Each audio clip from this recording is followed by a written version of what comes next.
Bismillahirrahmanirrahim. Assalamualaikum warahmatullahi wabarakatuh. Alhamdulillahi rabbil alamin. Allahumma shalli wa sallim ala sayyidina wa nabiyyina wa maulana Muhammadin wa ala alihi wa sahbihi ajma'in. Amma ba'du. Kembali kita melanjutkan pelajaran kita di dalam kitab Riyadhus Shalihin yang dikarang oleh Al-Imam Abu Zakaria Yahya bin Sharaf An-Nawawi Asy-Syafi'i Al-Asy'ari radhiyallahu ta'ala anhu, dan kita masih membahas bab tentang masalah as-sabr, sabar. Hadis yang ke-27 riwayat Imam Bukhari bersumber daripada Abdullah ibni Abbas radhiyallahu ta'ala anhuma. Jadi Abdullah dan Abbas, abang dan anak ini keduanya sahabat, makanya disebut radhiyallahu ta'ala anhuma. Qala, berkata dia, qadima Uyainatu ibnu Hisnin fanazala ala ibni akhihi Al-Hurri ibn Qais, wa kana min an-nafari alladhina yudnihim Umar radhiyallahu anhu, wa kana al-qurra'u ashaba majlis Umar radhiyallahu anhu wa musyawaratihi qubulan kanu aw syubbana.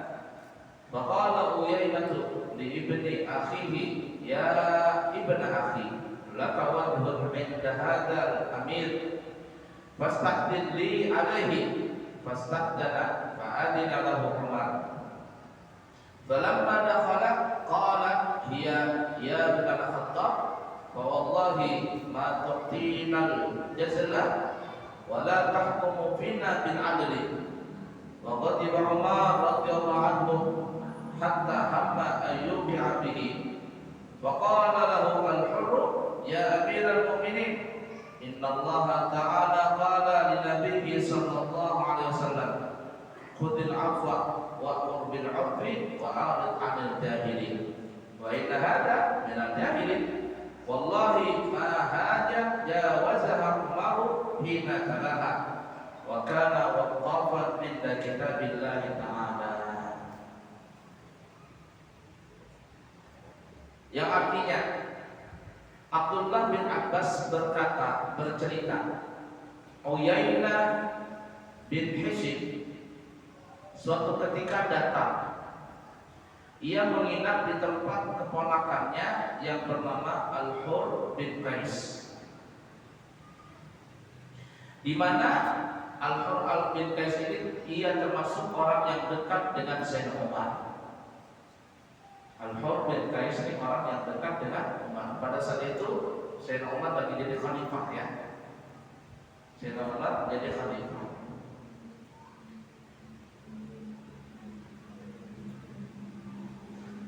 Karena Sayyidina Umar memang mengangkat orang-orang yang pandai di dalam membaca Al-Quran sebagai teman yang bisa diajak duduk di dalam bermusyawarah. Nah, salah satu orang yang ahli Quran itu adalah Al-Hurr bin Qais. Dan Sayyidina Umar mengajak orang itu untuk bermusyawarah, baik dari kalangan yang tua ataupun yang muda. Uyainah berkata kepada keponakannya, ketika Uyainah datang kepada Hurr, si Uyainah berkata kepada keponakannya, wahai keponakanku Al-Hurr bin Qais, engkau adalah orang yang dekat dengan Amirul Mukminin, maka minta izinkan, maka bilanglah kepada Sayyidina Umar agar aku bisa datang bertemu dengan Sayyidina Umar. Kemudian keponakannya, seperti keponakannya Al-Hurr bin Qais, meminta izin kepada Sayyidina Umar supaya Uyainah bin Hisn bertemu dengan Sayyidina Umar. Kemudian Sayyidina Umar pun mengizinkannya. Bertemulah si Uyainah bin Qais, Uyainah bin Hisin dengan Sayyidina Umar. Tapi ketika bertemu, apa kata Uyainah? Ketika Uyainah masuk, lalu dia berkata, "Ya Umar, wahai Sayyidina Umar ibn Khattab, demi Allah, engkau sungguh tidak berbuat banyak terhadap kami, dan engkau tidaklah adil di dalam mengurus pemerintahan Islam saat ini. Engkau tidak adil di dalam menjadi khalifah." Mendengar perkataan tadi itu, maka marahlah Sayyidina Umar. Hampir saja si Uyainah bin Hisin tadi mau dipukul oleh Sayyidina Umar. Kemudian Al-Hur berkata kepada Sayyidina Umar, "Wahai Umar, Amirul Mukminin, dengarkanlah. Sesungguhnya Allah Subhanahu wa taala berfirman, "Khudhil afwa wa'mur bil 'urfi wa 'arid 'anil jahilin." Berikanlah maaf dan serulah untuk berbuat baik, serta janganlah engkau hilangkan orang-orang yang bodoh. Dan sesungguhnya orang ini, seperti yang ini namanya Al-Hur bin Qais, ada termasuk orang yang bodoh. Demi Allah, kata Abdullah bin Abbas, ketika ayat itu dibaca di hadapan Sayyidina Umar, dibaca sama siapa tadi? Al-Hur bin Qais, maka Sayyidina Umar bersikap seakan-akan belum pernah mendengarnya. Padahal Umar adalah orang yang sangat teliti terhadap kitab Allah Ta'ala. Artinya seakan-akan Sayyidina Umar itu baru pertama kali mendengar ayat itu, langsung terbuka hatinya, langsung dingin. Yang tadi mau marah kepada Al-Hur bin Qais dan jadi marah. Padahal di dalam sejarah Sayyidina Umar ini kan jadi khalifah. Di zaman kejayaan Islam itu adalah di zaman Sayyidina Umar ini. Orang itu zaman Sayyidina Umar itu ibarat kata gak ada lagi orang miskin. Sahabat itu gak ada yang miskin. Kalau ada orang mau menikah tapi gak punya ongkos, dinikahkan gratis oleh Sayyidina Umar. Saking adilnya Sayyidina Umar, saking adilnya. Di zaman ketika beliau jadi khalifah, kurang lebih beliau jadi khalifah 12 atau 13 tahun, ya. Jadi khalifah panjang jadi khalifah. Dan di zaman Sayyidina Umar, beliau menaklukkan Persia yang sekarang ini adalah masuk negara Iran. Makanya orang-orang Iran itu sangat marah dengan Sayyidina Umar bin Khattab, orang Iran. Yang di situ banyak orang Syiah. Mereka sangat marah dengan Sayyidina Umar karena Persia ditaklukkan oleh Sayyidina Umar.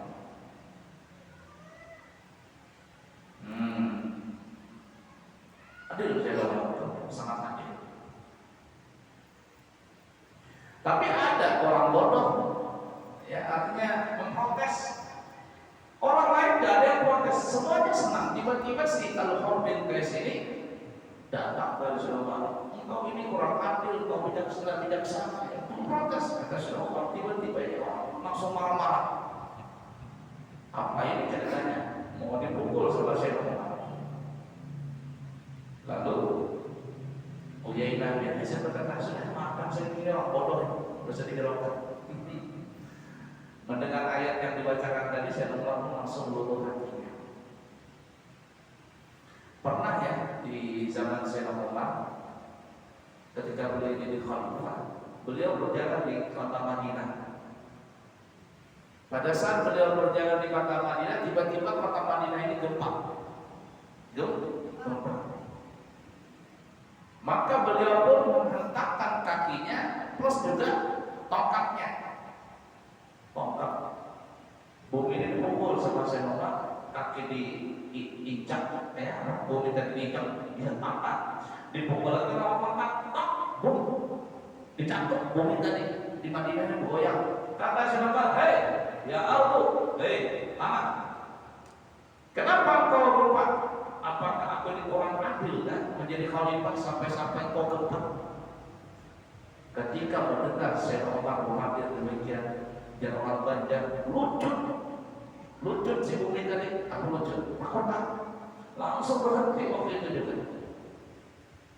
Saking hebatnya Sayyidina Umar ini punya kawan, Bumi saja bisa dimarahinya. Ya, maka disebut Umar Al-Faruq. Umar gelarnya Al-Faruq atau Al-Faruq yang memisahkan antara hak dan batil. Syaitan aja tidak berani lewat. Kalau Sayyidina Umar lewat satu grup syaitan beralih ke jalan. Ketakutan lawan Sayyidina Umar. Itu Sayyidina Umar radhiyallahu ta'ala. Pernah suatu malam Sayyidina Umar ketika jadi khalifah ya, beliau kontrol gitu kota Madinah. Para ahli sejarah mengatakan kota Madinah itu zaman Nabi itu hanya sebesar area lokasi Masjid Nabawi. Jadi Masjid Nabawi ditambah halamannya, ada kan pagar ya, pintu 1, pintu 2, pintu 3, atau banyak kan kita di pintu ada 8, pintu 9 dulu kalau kita pulang, macam-macam sampai pintu berapa itu belum ada apa. Ada pintu-pintu itu pagar. Ini Masjid Nabawi, kemudian halamannya aja sejarah, kemudian pagar. Nah, para ahli sejarah mengatakan Madinah di zaman sahabat, di zaman Nabi waktu itu hanya sebesar lokasi area Masjid Nabawi plus ditambah halamannya. Kalau tapi kan Allah kota Madinah bahari itu. Kalau sekarang kita melihatnya, tapi kalau bahari dan lalu di waktu kota Madinah mengitari Masjid Nabawi itu uyuh. Makanya ulama seluruh pribadi pernah beberapa kali menyarankan kepada beberapa travel lah atau pemandir lah orang-orang dan ulun, sebenarnya yang paling enak kalau kita ke umrah itu jangan ke Madinah dulu, sebaiknya kita ke umrah dulu, ke Mekah dulu langsung ke umrah, lalu setelah berumrah di Mekah lalu kita pergi ke Madinah. Kenapa demikian? Karena kita di Mekah itu berumrah nih, itu tenaga kita ketika baru datang dari Indonesia masih segar, masih kuat. Tapi kebanyakan kita ke Madinah dulu. Kalau buat awajal orang Indonesia ketujuh lawas di pasar daripada lawas di masjid. Jangan lupa. Ketujuh lawas di pasar. Terkadang hotel itu ada 1 kilo perjalanannya dari masjid ke hotel, bolak-balik. 3 hari kita butuh bolak-balik 5 waktu ibarat kata. Ke pasar pulang, nanti pas berumrah naik lagi dari Madinah ke Mekah itu naik bis 8 jam kurang lebih, 8 sampai 12 jam itu kalau menunggu sampai masuk hotel. Datang kita berangkat pagi nih, pagi jam 8 atau jam 9 begitu. Ke Bir Ali itu bisa jam 9 atau jam 10 ngambil mikot gitu. Sampai di Mekah itu terkadang maghrib, isya, baru masuk hotel, masuk kamar jam 11, posisi pun makan lagi, nah itu kadang subuh turun, nanti kadang turun kita umrah jam 12 malam umrah, jam 12 malam nih umrah ke Mekah, ke Masjidil Haram keliling. Boleh jam 2, jam 3 ke hotel. Enggak lama subuh pulang, berangkat lagi ke Mekah, ke Masjid Nabawi, ke Masjidil Haram maksudnya. Jalan 1 kilo itu bisa.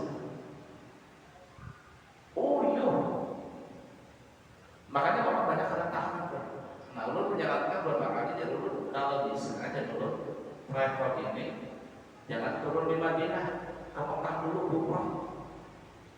Tenaga masih kuat, semuanya masih kuat. Tapi kalau ke Madinah dulu banyak. Nah, itu banyak rata-rata. Kalau ulun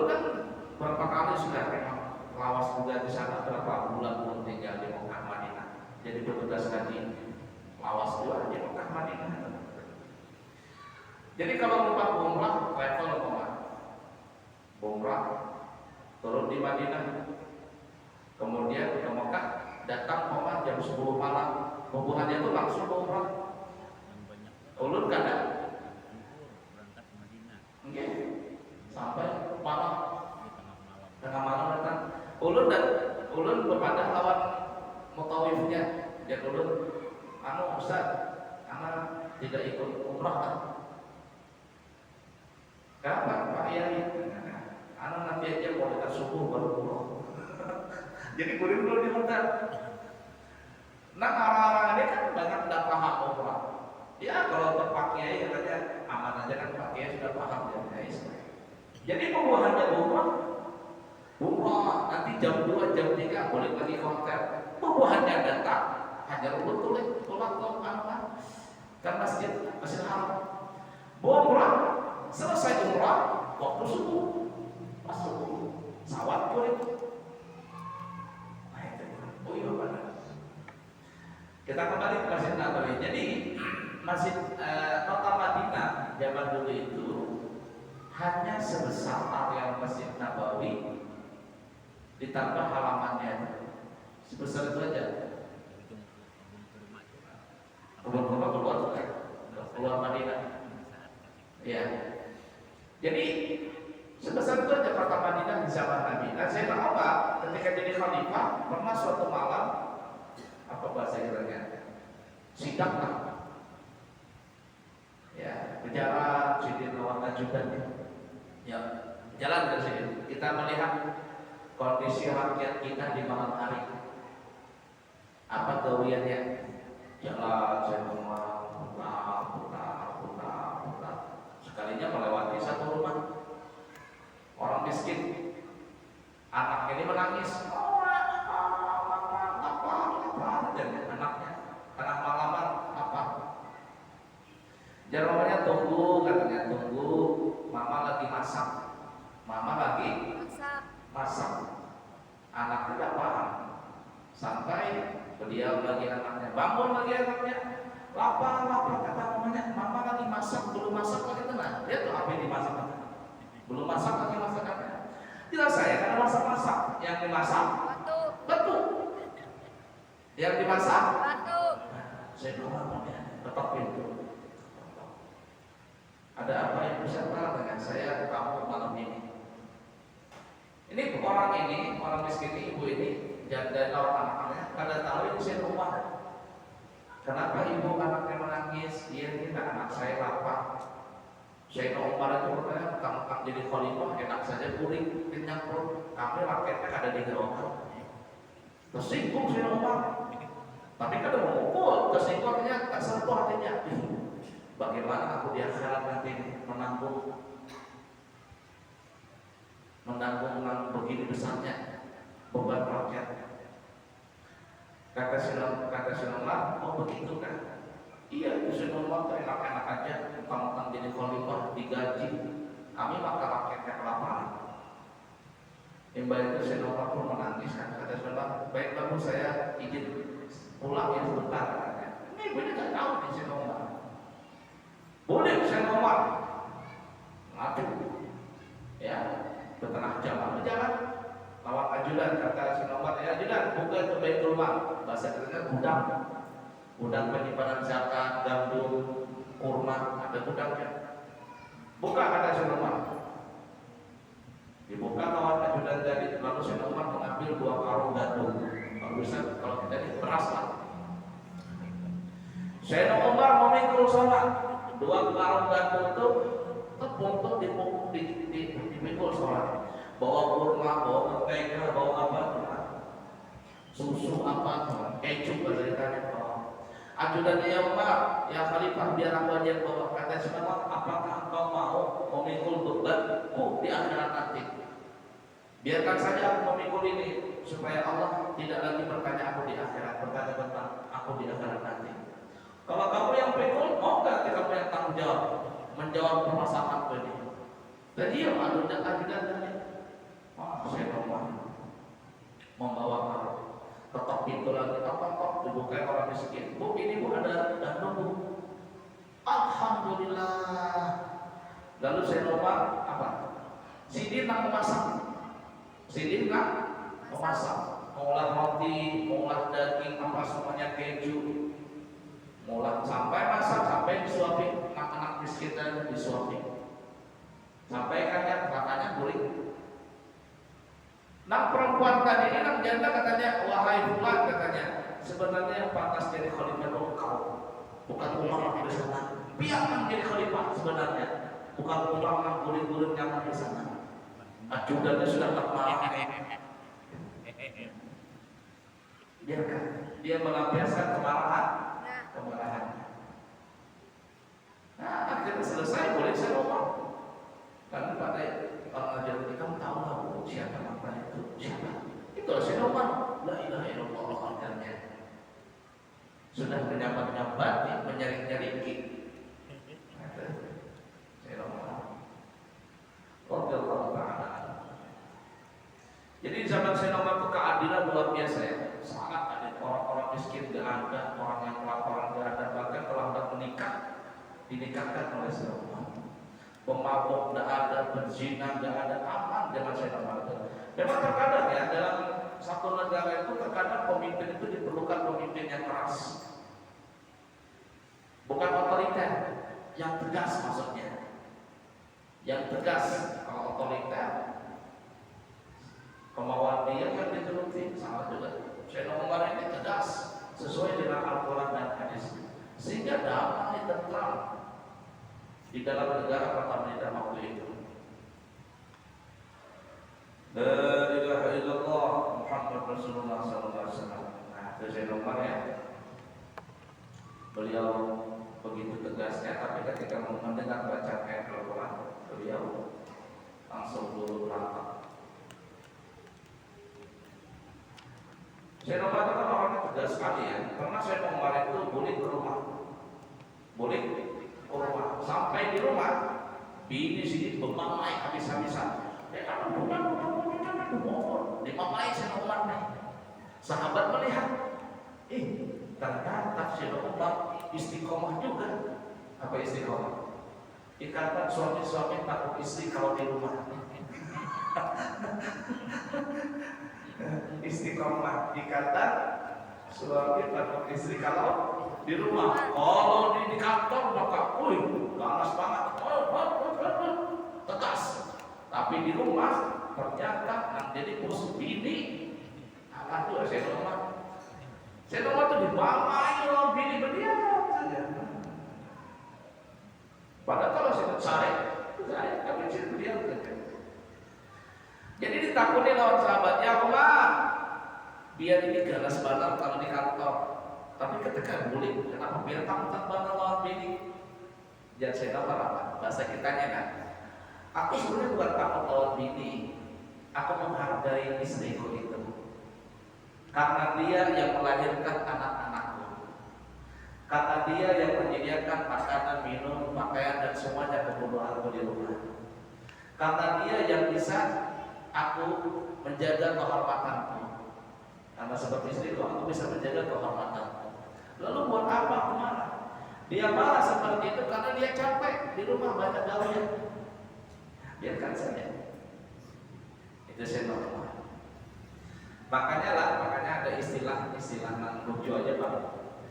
Kalau kita boleh ke rumah, bini kita saling-saling ngomel-ngomel karena keuyuhan ya, maka bawalah bini kita ke mall. Bawalah bini kita ke mall. Insya Allah uyuhnya bini kita itu berpindah ke kita. Jadi kalau bini itu sudah saring-saring di rumah, berarti uyuh bergawean cuci piring lah apa, bawa berjalan, bawa ke mall. Maka insya Allah nak uyuh kita kakinya. Karena kalau sudah ke mall itu kuat bininya. Cuman mau tutup lah, ya PKM. Ada sebuah ulun membawa jamaah ibu-ibu di Balikpapan ziarah Wali Songo. Itu pun tidak jadi Wali Songo. Wali 5 pun sudah sempat. Karena ibu-ibu ini tidak mau ziarah, sudah sampai di Wali Songo. Turun dulu ziarah. nggak mau capek ya, dibis aja, dibis. Ini lebih kita bersejarah sekali, kita ke Malang aja sudah, ke Batu, cocok kan? Cocok guru aja deh, Malang akhirnya kan ziarah. Ke Batu, Semarang, Selekta, berhiburan di situ, kuat. Jalan lagi uyuhnya, sampai di suatu tempat, guru sholat, kada bisa berdiri, guru duduk aja. 2 orang duduk pakai bangku, aja dulu dapat apa ya. Tapi sampai ke Tanah Abang di Jakarta ya, Tanah Abang tuh berapa tingkat tuh? 7 tingkat, berapa tingkat pasarnya tuh? La ilaha illallah Muhammad ini yang wajib ini. Sebelum subuh jam 3 tuh turun sudah dari hotel ke pasar lapangannya. Tanah Abang kan ada pasar subuhnya itu, pasar lapangannya. Tasik kapal ada jual baju kita.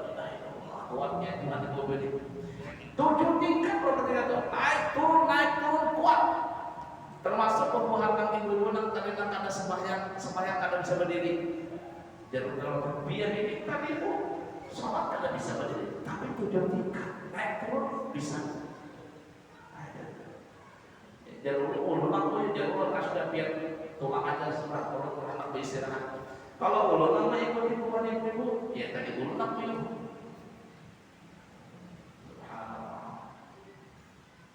alah seperti itu. Sayyidina Umar radhiyallahu ta'ala. Lanjut hadis yang ke-28. Muttafaqun alaih Bukhari Muslim. Dari Abdullah bin Mas'ud radhiyallahu ta'ala anhu, beliau berkata, Rasulullah sallallahu alaihi wasallam sesungguhnya Rasulullah sallallahu alaihi wasallam bersabda, innaha satakunu ba'di atharatun wa umurun tumkirunaha. Qalu ya Rasulullah, fama ta'muruna? Qala tu'adduna al-haqqa alladhi 'alaikum wa tas'aluna Allah alladhi lakum. Yang artinya, kata Rasulullah, sesungguhnya nanti setelah aku meninggal dunia akan datang zaman, satu masa yang mana orang-orangnya hanya mementingkan dirinya sendiri, dan ada pula yang mengingkarinya, dan ada pula hal-hal yang diingkarinya.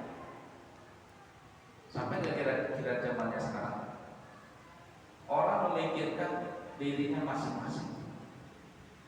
Ya bisa dikatakan sampai kalau kita ke komplek perumahan yang elit itu, perumahan elit itu jangankan orang lain, tetangga saja ada 4 orang. Ada suara ulun diundang di perumahan Balikpapan Baru dan Jawa. Guru bisa kan beracara, cara apa? Baca doa aja di rumah. Balikpapan Baru. Balikpapan Baru itu kan perumahan bedahi, ya orang baca bedahi, orang sugih. Nanti dulu bawa rombongan juga dari Mesir, dari mana itu, jalur lain juga. Sebutin lagi, sebutin. Lu belum bisa foto pada waktu itu. Jadi bawa aja Pak di balik rumah Pak, balik rumah baru. Jalur Pak, tetangga di sini. Di sini juga tetangga ada.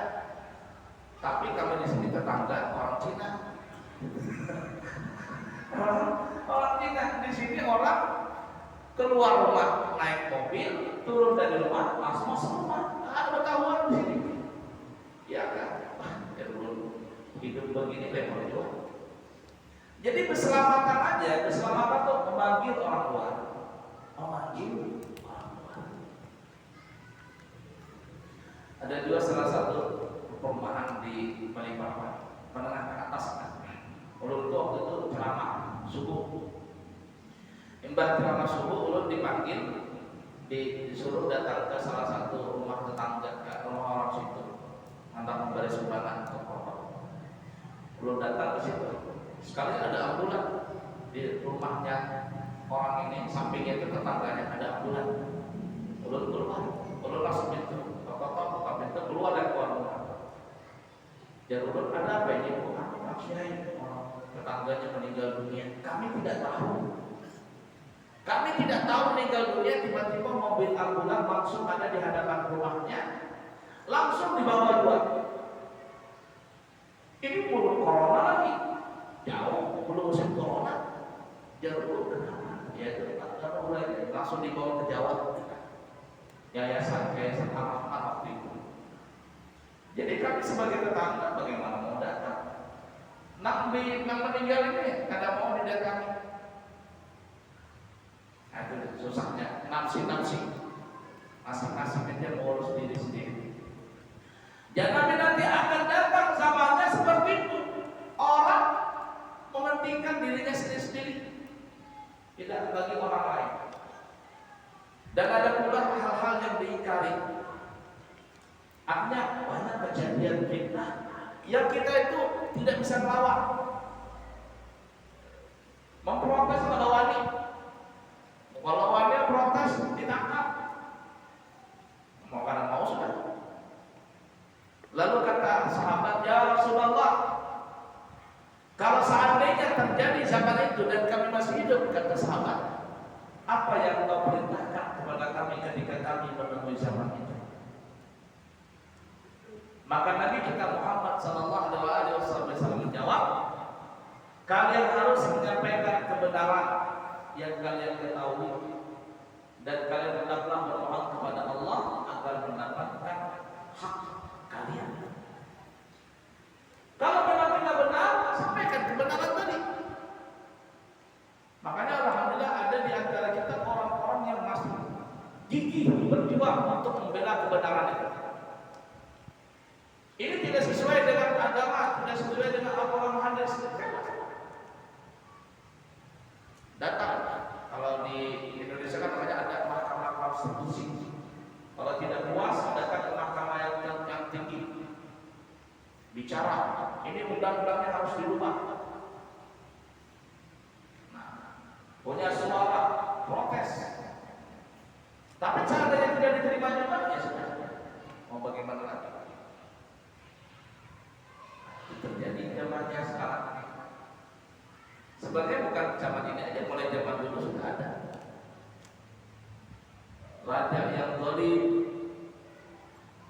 kemudian sewenang-wenang lebih mementingkan dia, keluarganya dan pengikutnya.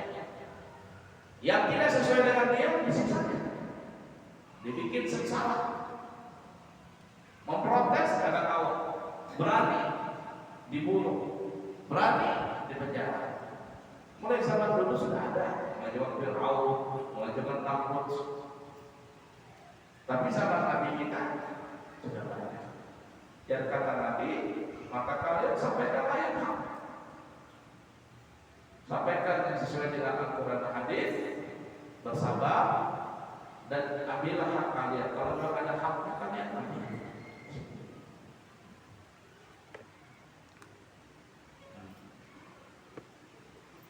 Hadis yang ke-29, Bukhari Muslim muttafaqun alaih, bersumber daripada Abi Yahya Usayd bin Udair radhiyallahu ta'ala anhu. Beliau berkata, anna rajulan minal ansar qala ya Rasulullah, ala tasta'miluni kama sta'malta fulana? Wa qala innakum satalqawna ba'di atharatan fasbiru hatta talqawni 'alal haud. Sesungguhnya ada seseorang sahabat dari kalangan Ansar bertanya kepada Rasulullah. Dia bilang, ya Rasulullah, kenapa engkau tidak mempekerjakan aku sebagaimana engkau telah mempekerjakan sebulan? Lalu Nabi menjawab, sesungguhnya seketika nanti kamu akan mendapatkan orang yang suka mementingkan diri sendiri, maka sabarlah engkau sampai nanti bertemu denganku di telaga Al-Kautsar.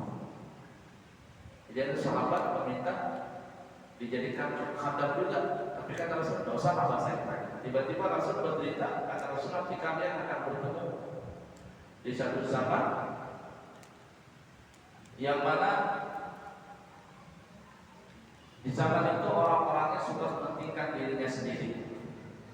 Bersabarlah kata Nabi, sabarlah sampai kalian meninggal bahasanya, dan nanti di akhirat bertemu denganku di haud, di telaga Al-Kautsar.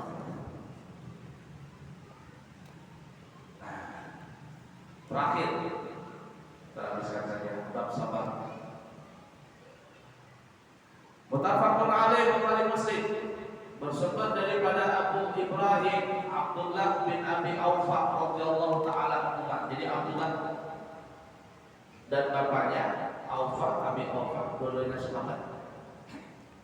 Beliau berkata, anna Rasulullah SAW fi ba'di ayyamihi allati laqiya fiha al-aduwa intadara hatta idza malat asy-syamsu qama fihim wa qala ya ayyuhan nas la tatamannaw ilqa' al-aduwi was'alullaha al-afiyata fa idza laqitumuhum fasbiru wa'lamu anna jannata tahta dhilalis suyuf.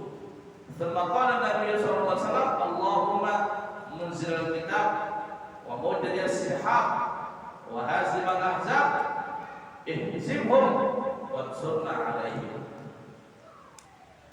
Kata Abdullah bin Aufa, sesungguhnya Rasulullah SAW pernah pada salah satu hari di mana beliau menanti kedatangan musuh. Jadi Rasul pernah dalam satu peperangan menanti kedatangan musuh yang membawa perang. Tapi ketika itu matahari sudah mau tergelincir, sudah dalam tengah hari, belum juga ada musuh datang.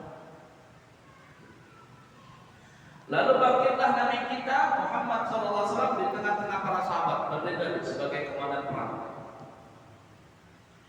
Dan Nabi berkata, ya ayuhan nas, wahai kalian semuanya manusia para sahabat, janganlah kalian sekali-kali mengharap berhadapan dengan musuh. Jadi kita ini jangan cari musuh, cari teman aja namanya. Jangan kata pepatah, musuh satu terasa sempit dunia, teman 1000 terasa kurang rasanya. Tapi kata Nabi, jangan mencari musuh, jangan. Tetapi kata Nabi,